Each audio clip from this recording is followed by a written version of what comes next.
We are all leaving if you are the CEO. This business is finished.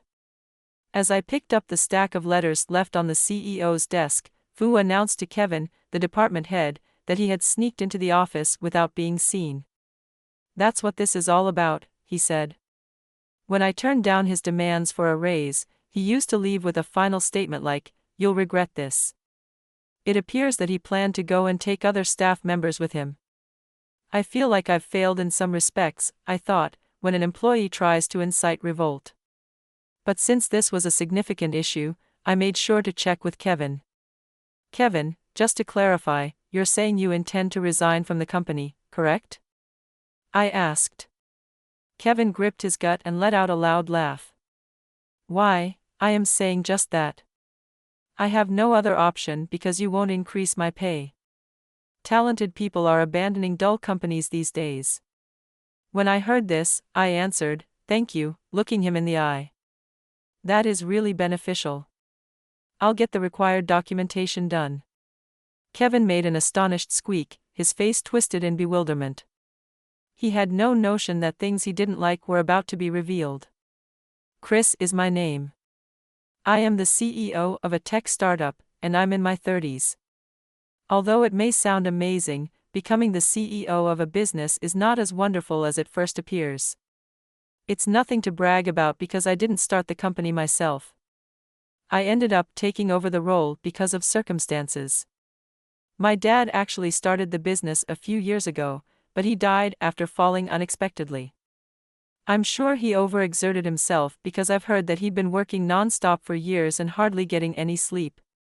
I worked for a big multinational firm and lived abroad for a number of years while my dad was in charge of the business.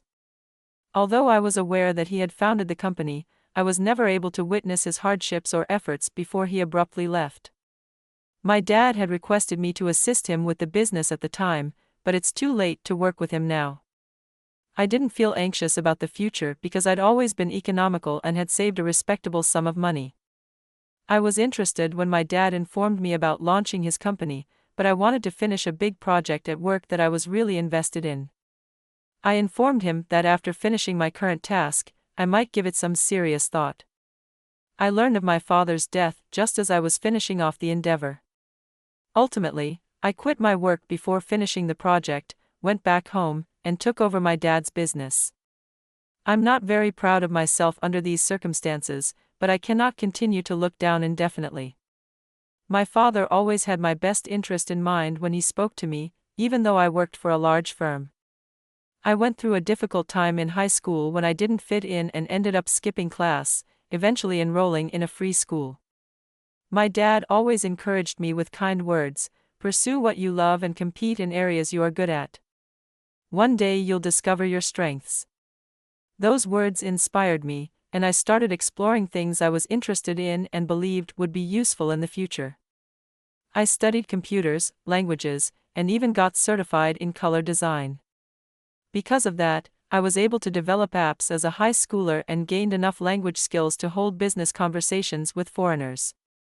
I wanted to honor my father by taking the company he founded public and turning it into a business that contributes to society. I believed fulfilling his dream would be the ultimate way to show my gratitude, so I took over and started managing the company. However, about a year after taking on this role, I began noticing various issues within the company. If the problems were related to operations or systems, they would be easier to resolve. But the real issue lies with the people. What makes it worse is that the behavior of a department head, who is also a manager, has become a major source of concern. His name is Kevin. Kevin's attitude toward work is blatantly unacceptable. According to reports from other employees, it seems he spends a significant portion of his working hours on sidekicks. "Chris, I'm heading to the post office for a bit," he said. Since Kevin is in his 40s and older than me, he has spoken to me in a condescending manner since I first became CEO. Going to the post office is rarely part of his job, so I stopped him. "Thanks for your hard work, by the way. What do you need to do with a post office?" I asked. Kevin made an obviously annoyed face. "Come on, there's nothing strange about going to the post office of all things. I need to make a payment, and today is the due date." With that, he grabbed a large package and tried to leave the office. However, our company does not use ATMs or in-person banking for transactions. All payments are handled through online banking. Additionally, tasks like these are typically managed by accounting or sales, not Kevin. His explanation didn't sit well with me. "We use online transfers, don't we? And once in that package, are you delivering something to a client?" I stopped him again, and he frowned. Speaking quickly, he said, "The other party isn't familiar with the internet and only accepts in-person transactions at the counter. Besides, stepping out of the office now and then is a good way to refresh and boost work efficiency. As for the package, it's personal stuff, and I'm just dropping it off at my car." "Seriously, Chris, you're watching employees like a hawk." "It's uncomfortable," Kevin said as he kicked the office door open and hurried out. According to other employees, Kevin's main side hustle seems to be reselling goods. "Our company doesn't place restrictions on having side jobs as long as there's no risk of leaking company information or causing harm to the business. However, this policy applies only outside of working hours. Since he's paid to work during office hours, he's obligated to focus on company tasks. If Kevin is indeed using work hours for his side business, it's a significant issue. After questioning him this much today, I want to believe he isn't actually running errands for his reselling business at the post office. However, if more reports come in from employees, I'll need to conduct a thorough investigation. It's disappointing that someone in a management position, responsible for guiding and educating employees, is under suspicion like this. I'll need to keep a close eye on Kevin's behavior going forward." Even as I focused on my own work, I kept receiving worrying reports from employees. "We use employee dues to stock snacks and coffee, but the dues are depleting unusually fast. The coffee beans, which are ground and brewed by a machine, are being used up at twice the normal rate, and snacks have been disappearing by the box. Once, a large amount of snacks I replenished with my own money vanished within a day. Finding it odd, I put up a notice to address the issue, but there's been no change. On top of that, Betty, who handles accounting, approached me for advice. It's about Kevin. His expense reports are blatantly improper. He's been submitting claims for what seem to be private drinking parties and family meals. Can you do something about it?" Betty looked at me with a troubled expression, seeking my help. She's an exceptionally talented employee with both a law degree and a CPA certification. I had heard that, like me, she had been truant during high school and spent her time at home studying. Her determination to prove herself to former classmates who once made her life difficult had driven her to excel, and I found her incredibly strong. I've witnessed Kevin, who only sees the surface of her past truancy, mocking her on multiple occasions. Each time, I've reprimanded him. "As you said, she's a bit emotionally fragile, so I shouldn't be too harsh with her," Kevin would say, but then he'd make completely off-the-mark comments like that again. Even though he's nearly the same age, I deeply respect Betty for her incredible skills and determination. Yet there she was, speaking with a somber expression. "Actually, I saw Kevin taking office supplies improperly quite a while ago. I discreetly warned him, but it seems he's still doing it." As someone older and often bossy, Kevin likely intimidates Betty, making it hard for her to stand up to him. While we were discussing this in the break room, Mike came in to make coffee. He's around my age and has experience running his own business, contributing to our company in marketing and sales. Though his previous company didn't succeed, his experiences have been invaluable, and he consistently brings great ideas to the table. Being one of the founding members from when my dad started the company, Mike has the longest tenure here and knows the company inside and out.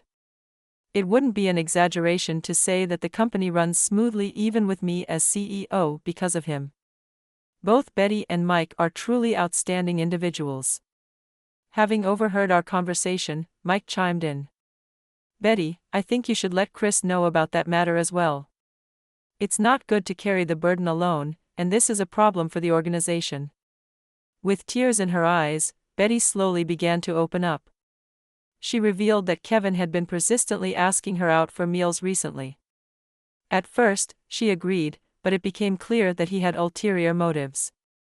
Kevin has a family, and more importantly, Betty feels genuinely afraid. Although Betty is well versed in legal matters and knows how to handle this, it's difficult for her to act decisively when she's the one directly involved. She also genuinely likes working here and wants to avoid leaving or feeling uncomfortable in the workplace. Knowing how much she values the company, I was even more determined to ensure she wouldn't have to endure any more unpleasant experiences. Mike seemed to feel the same way, and in an unusually firm tone, he said to me, "If this is true, there's no reason Betty should have to endure this. I think this is serious enough to consider disciplinary action." I completely agreed with Mike's opinion. We'll also need to prepare to form an investigation committee. I'll act on this soon. Please let me know immediately if anything else comes up. As we were discussing this, Kevin suddenly appeared in the break room. "How can you stand chatting in such a cramped space? I want to make coffee, so can you move?" Kevin waved his hand dismissively at me, and though I found it annoying, I stepped aside. From the way he spoke, it seemed he hadn't overheard our conversation. After making his coffee, Kevin grabbed a handful of snacks from a nearby table and started to leave. Mike called out to him, "Kevin, if you take that many snacks, no one else will get any." "Those are my favorites, you know," Mike said in a light-hearted, joking tone, so Kevin didn't take offense and even smiled. Mike is not only good at his job but also has a knack for communicating without causing friction, which is likely why he's so successful in sales. I found myself impressed. "Oh, so you like these? I'll bring some for you next time, so look forward to it," Kevin said before leaving, still carrying a large amount of snacks. Betty sighed as she watched him leave. "Kevin's so stingy. There's no way he's bringing snacks for anyone," she muttered. Seeing the dynamics in the office left me feeling heavy-hearted. Creating a comfortable work environment for employees is part of my responsibility as a leader. With a sense of what I needed to do next, I left the break room. The following day, another issue landed on my desk as soon as I arrived at work. Kevin barged into my office. "Ever since you became CEO, my salary hasn't gone up at all. Care to explain why that is?" he demanded. "Over the past year or so, I've gained a clearer picture of the company's operations, but I can't say Kevin's performance has been impressive. On the contrary, he's been implicated in misappropriating supplies, working on side gigs during office hours, and causing other employees to come to me with personal complaints about him. Kevin likely has no idea about any of this, but he also seems unaware of how poorly he's performing at work. It's frustrating that someone who hardly puts in any effort is demanding a raise." Still, I couldn't say this to his face, so I chose my words carefully. Growing the company means improving employee satisfaction and attracting top talent. I'm fully committed to investing in our people, so you'll see the benefits. Please continue to work hard. I'm counting on you. As much as I wanted to confront Kevin with reality, it would be premature to assume he's at fault before all the facts are clear. Kevin didn't like my response and became even more agitated. "If you value talent, you should raise my salary immediately.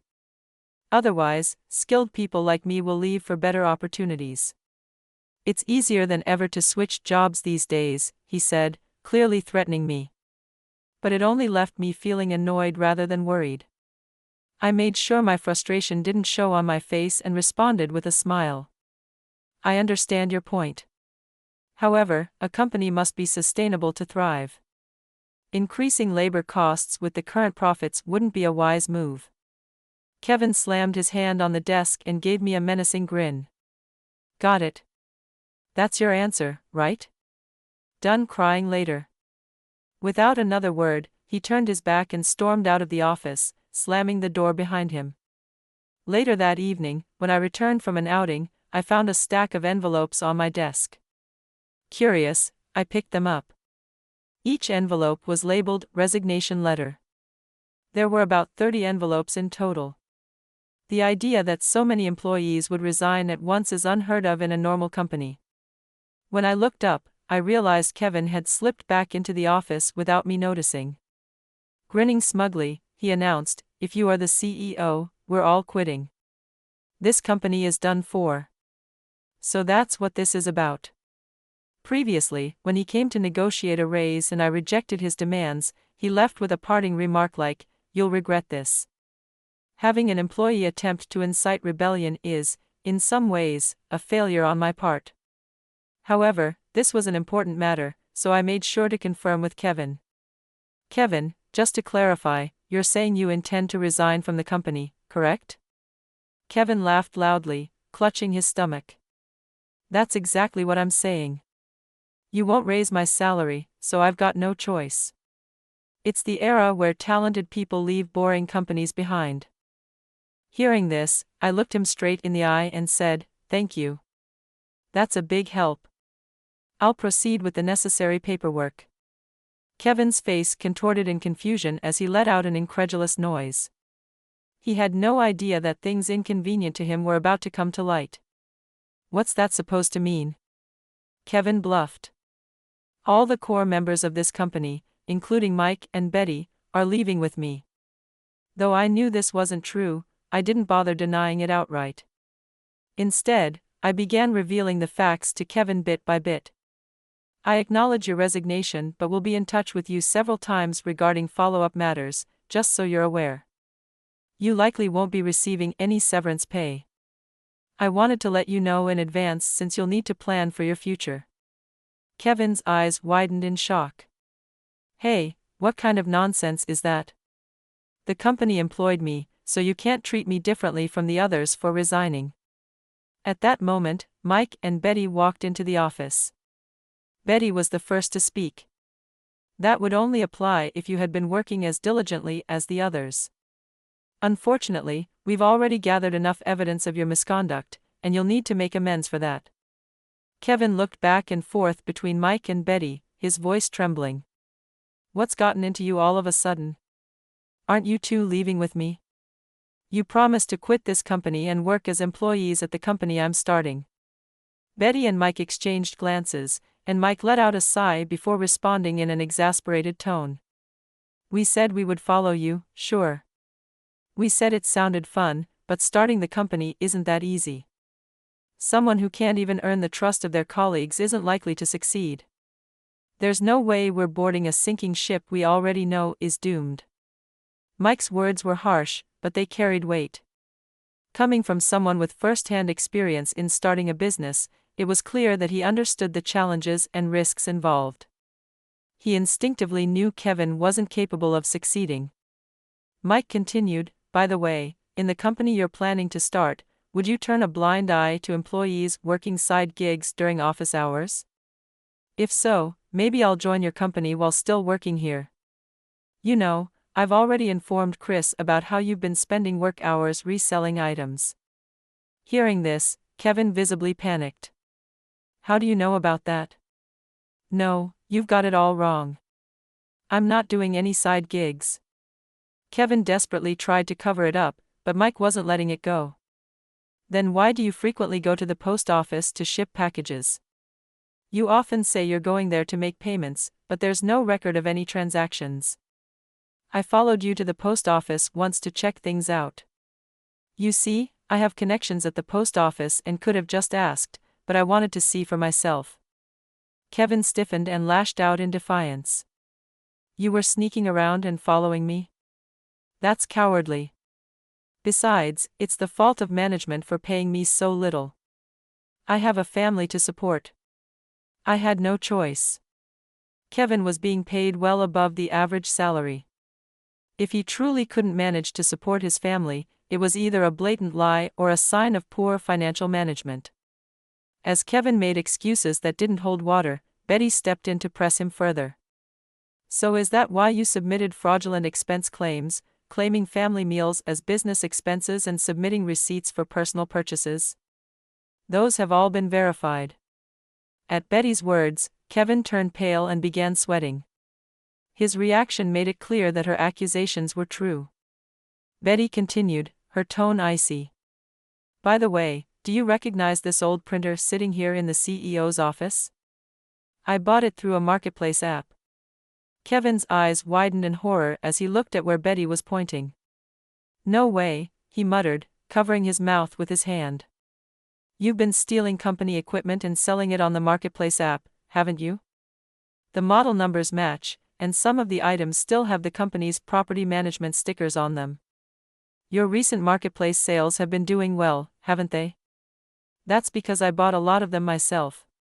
Betty stepped closer to the trembling Kevin and spoke in a chillingly calm voice. "Embezzlement in the workplace could get you up to 10 years in prison. And as for all those times you mocked me for being a dropout, that constitutes defamation, punishable by up to a year in prison, a fine of up to $33,000, or both. Slander carries a penalty of up to 3 years in prison or a fine of up to $5,000. Please forgive me," Kevin pleaded desperately, ignoring Betty's chilling glare. "And let's not forget you threatened me into going to a bar even after I refused, didn't you?" Betty continued. "I'll never forget what happened there. Be aware that such actions fall under the crime of non-consensual indecent conduct, which carries a sentence of 6 months to 10 years in prison. Be prepared for the consequences." Kevin, seeming to resign himself to his fate, collapsed at his knees in defeat. Looking up at me, he muttered in a trembling voice. "So you knew they weren't going to quit? At this rate, no one else will leave and follow me either." Feeling a mix of pity and resolve, I shared my honest thoughts with Kevin. "I'm not so arrogant as to think I'm a perfect leader, so I didn't immediately assume the resignation letters were fake. But all the envelopes had the exact same handwriting, and that struck me as odd. When I first saw the resignation letters, I almost blamed myself, thinking it might be an outburst of dissatisfaction toward me or the company. However, the moment I noticed that all the envelopes had the same handwriting, I began to suspect it was a scheme orchestrated by one person.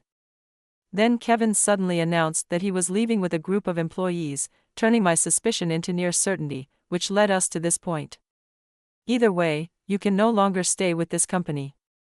Pack your belongings and leave by the end of the day. We'll contact you about what comes next. Thanks for everything up to now," I added. With those words, Kevin silently left the CEO's office. As the investigation continued, it became clear that Kevin had committed even more offenses. The most serious issue was the leak of customer data. Evidence was emerging that he had sold personal information from the company's database to outside vendors for significant sums of money. The list of Kevin's violations was extensive, and thoroughly compiling evidence and pursuing legal action would take time. His side hustle reselling items had completely stalled since Betty, his main buyer, stopped purchasing from him. Betty had only bought the items as part of the investigation, and Kevin would be required to repay more than he earned once his charges were finalized. It was reported that Kevin sold his newly built house and was now living alone in a small apartment. It seemed even his family had abandoned him. I didn't know how he would manage from here, but I could only hope he would reform and live a better life. As for me, I was working with my talented team to expand the business using my experience.